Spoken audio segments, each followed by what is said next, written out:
Voisin C7 Lumineuse 1924–28.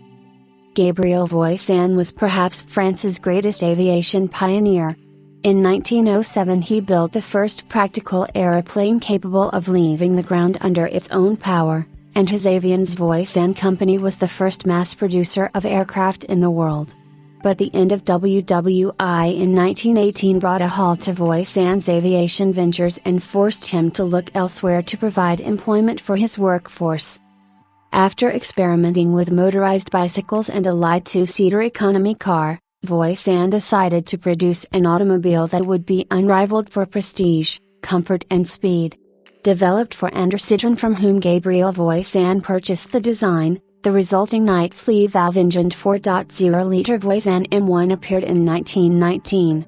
It was one of the first truly modern cars to be delivered after the armistice, and in 1920 was redesignated C1 in honor of Gabriel Voisin's dead brother Charles, though the mechanical specification remained the same.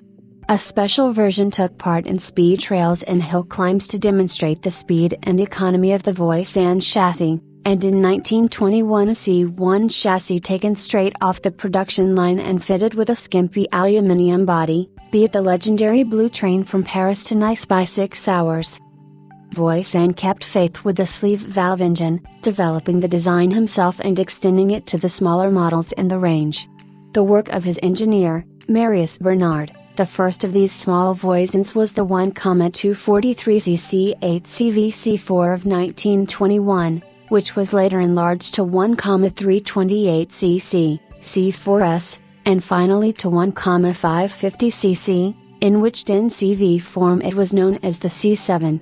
Although the C4 had only 3 speeds in the gearbox, this was more than compensated for by the sleeve valve engine's torque and the fact that lightweight coachwork was another of Voisin's obsessions.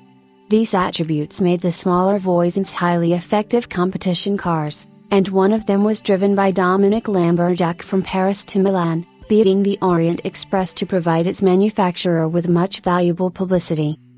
One of Gabriel Voisin's many famous design innovations is the Lumineuse style of coachwork that combined unusually large window openings with striking angular contours. The aircraft-inspired construction used aluminium panels attached to a multiplicity of wooden ribs, making the body strong yet exceptionally light in weight. Many associated patents were filed, including for the door and window mechanisms and the horn controls. Locating the luggage compartments at either side, well within the wheelbase, helped to centralize the mass of the car, increasing stability. The center of gravity's location and the role of aerodynamics were of the utmost importance to Gabriel Voisin, who, thanks to his prior aeronautical experience, was among the first to take them into consideration when designing an automobile. It is said that couturier Paul Poiret designed the first Art Deco-style fabrics specifically to be used in Voisin's Lumineuse-bodied models.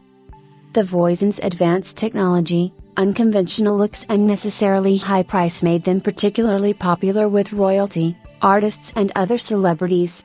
The Lumineuse style was favored by some of the most famous artists of the day, including Rudolph Valentino, Maurice Chevalier and Josephine Baker. Radical architect Le Corbusier often included his Lumineuse in photographs of buildings he had designed. Indeed, it is even said that its turning radius influenced the layout of his Villa Savoie. Today, only 3 Lumineuse-bodied Voisin C7s are known. One is in the Schlumpf Museum, another in an Austrian museum, and this one, which is featured in the book Automobiles Voisin by Pascal Courtault. The bodywork is constructed entirely of aluminium in the Voisin manner, featuring removable windows, 3 luggage compartments and a lovely Art Deco interior. Chassis number 15262 left the factory in 1926 and was purchased new for her personal use by a lady, Madame R, who lived in a chateau near Orleans and kept the Voisin for her entire life. After her death, the car, which had only 30,000 kilometers on the odometer at that time, was sold by the family in 1979 to a prominent collector. It was sold again a few years ago and mostly partially repainted wherever necessary, this excellent work being carried out by marque experts, Tablissements Tessier. It has retained its original interior and must be considered as a time warp example of an already exceedingly rare motor car.